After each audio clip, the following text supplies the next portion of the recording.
Hello dears, എന്തുണ്ട് വിശേഷം? എല്ലാവർക്കും സുഖമാണെന്ന് വിശ്വസിക്കുന്നു. ഞങ്ങളിവിടെ സുഖമായിട്ടിരിക്കുന്നു. ഇന്നത്തെ എപ്പിസോഡിലേക്ക് എല്ലാവർക്കും സ്വാഗതം. ഇന്ന് നമ്മളിവിടെ കാണാൻ പോകുന്നത് വളരെ ടേസ്റ്റിയും ഹെൽത്തിയും ആയിട്ടുള്ള ഒരു അമൃതം പൊടി ഡ്രൈ ഫ്രൂട്ട്സ് മിൽക്ക് ഷേക്കാണ്. അമൃതം പൊടി ഇഷ്ടമല്ലാത്ത കുട്ടികൾക്ക് വരെ ഇത് തീർച്ചയായിട്ടും ഇഷ്ടമാവും. വളരെ ഈസിയാണ് ഇത് ഉണ്ടാക്കാനായിട്ട്. അപ്പോൾ ഇനി നമുക്ക് അമൃതം പൊടി മിൽക്ക് ഷേക്ക് എങ്ങനെയാണ് തയ്യാറാക്കുന്നതെന്ന് നോക്കാം.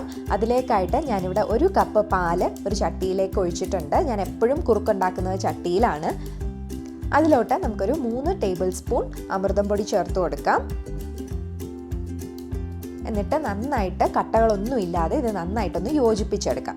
നമ്മളെപ്പോഴും ഇതുപോലെ കട്ടകളൊന്നും ഇല്ലാതെ യോജിപ്പിച്ച ശേഷം മാത്രമേ ഗ്യാസ് ഓൺ ചെയ്യാൻ പാടുള്ളൂ. അത് ഏതൊരു കുറുക്കിനാണെങ്കിലും അങ്ങനെ തന്നെ വേണം, അല്ലെങ്കിൽ പെട്ടെന്ന് കട്ടകൾ ഫോം ചെയ്യും. അപ്പോൾ കുറുക്കിന് ടേസ്റ്റ് ഉണ്ടാവില്ല.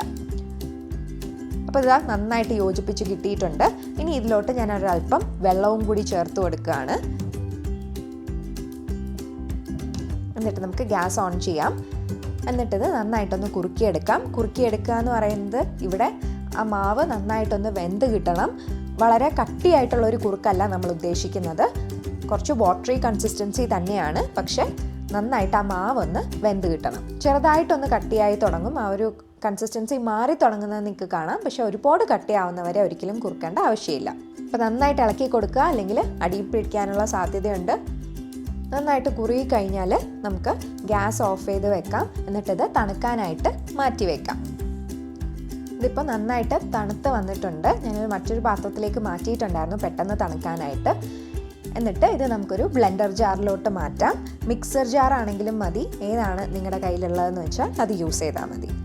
എന്നിട്ട് ഇനി നമ്മൾ ചേർക്കുന്നത് 2 കൊച്ചു പഴമാണ്. ചെറിയ സൈസ് പഴം ആയതുകൊണ്ടാണ് 2 എണ്ണം. വലിയ പഴമാണെങ്കിൽ നമുക്ക് 1 എണ്ണം മതിയാവും. എന്നിട്ട് 1 ടേബിൾ സ്പൂൺ പഞ്ചസാരയും കൂടി ചേർത്ത് കൊടുക്കാം. നമുക്ക് പനങ്കർക്കണ്ട് പൊടിച്ചതാണെങ്കിലും ചേർത്താൽ മതി. എൻ്റെ കയ്യിൽ ആ സമയത്ത് പനങ്കർക്കണ്ട് ഇല്ലാത്തതുകൊണ്ടാണ് കേട്ടോ ഞാൻ പഞ്ചസാര ഉപയോഗിച്ചത്. ഇനി അടുത്ത് ചേർക്കുന്നത് ഡ്രൈ ഫ്രൂട്ട്സ് പൗഡറാണ്. ഡ്രൈ ഫ്രൂട്ട്സ് പൗഡർ തയ്യാറാക്കുന്നതിൻ്റെ ഒരു റെസിപ്പി നമ്മൾ ഓൾറെഡി ചാനലിൽ ഇട്ടിട്ടുണ്ട്.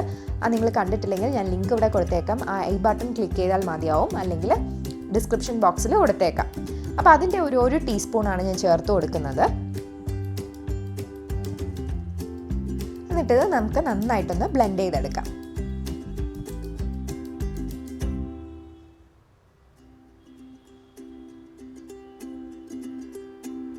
അപ്പോൾ ഇതാ നന്നായിട്ട് ബ്ലെൻഡ് ചെയ്ത് കിട്ടിയിട്ടുണ്ട്.